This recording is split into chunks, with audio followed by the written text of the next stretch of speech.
Once upon a time, in a land far, far away, lived a wise old crocodile. Now, this was no ordinary crocodile. Oh, no? This crocodile had the unique ability to understand the language of humans.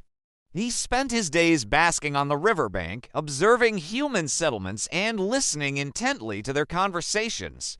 One day he heard them talking about a magical egg. It was an egg that could grant a wish. All you had to do was find it, take it home, and raise it until it hatched. Then, no matter what you wished for, be it wealth, power, or love, the chick would grant it to you. The crocodile became consumed with this idea of getting the egg and the wish it held. He imagined how wonderful it would be to have all the fish in the river brought to him every day, or to be able to bask on the finest, softest towels after a long swim. But the crocodile was also very wise and knew that every wish came with a price. What would the price be for his wish? He thought long and hard about this, but in the end, his desire for luxury outweighed his concerns. So off he went to find the magical egg. After swimming upstream for many hours, he finally spotted it on the bank, glowing faintly in the sunlight. As he approached, a sign appeared reading, "Take me home, and I shall grant your deepest desire." Without hesitation, the crocodile picked up the egg in his mouth and started his journey back home. Every so often, the egg would glow brightly, and the crocodile couldn't help but feel excited. Just a little longer and all the fish in the river would be mine, he thought. But then he'd remember the price he'd have to pay, and the excitement would fade away. When he got home, he made a comfortable nest and laid the egg inside it. Day after day, he sat by the nest, guarding it and waiting for it to hatch.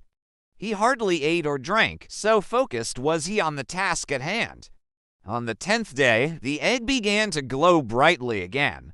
The crocodile had never seen it so luminous, and he was filled with both anticipation and dread.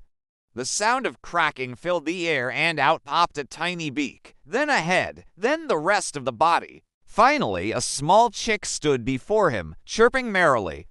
"Thank you for bringing me home," said the chick. "Now tell me, what is your deepest desire?"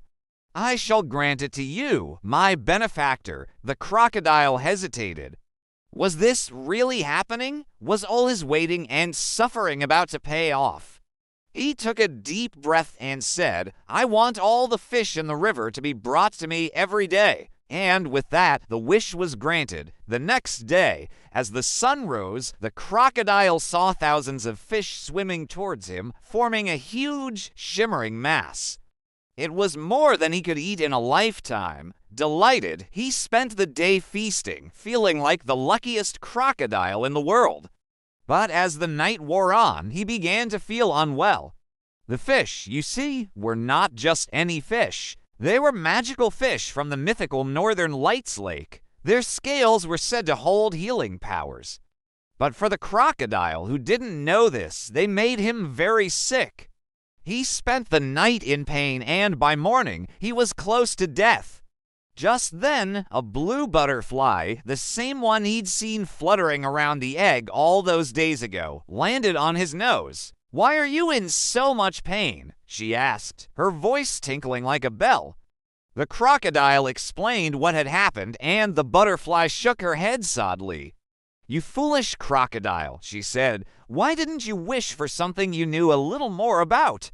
You could have wished for the softest, warmest towels in the world, or for delicious steaks cooked to perfection. Instead, look what you've done. You've brought all the magical fish here, fish whose powers even I cannot control." The crocodile, weak and miserable, could only whimper.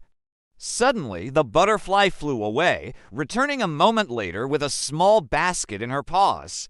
"Here," she said, placing it beside the crocodile, "this will make you well again." Inside the basket, nestled in some soft moss, were some beautiful, shimmering scales. The butterfly explained that these belonged to the same fish, but they held no magical powers. They were just scales. The crocodile felt a surge of gratitude towards the kind butterfly. Slowly, thanks to the butterfly's help and the soothing river water, the crocodile began to recover. He realized that his greed and impatience had almost cost him his life. He understood now why the egg had been left unguarded. It wasn't just because it was too heavy to move.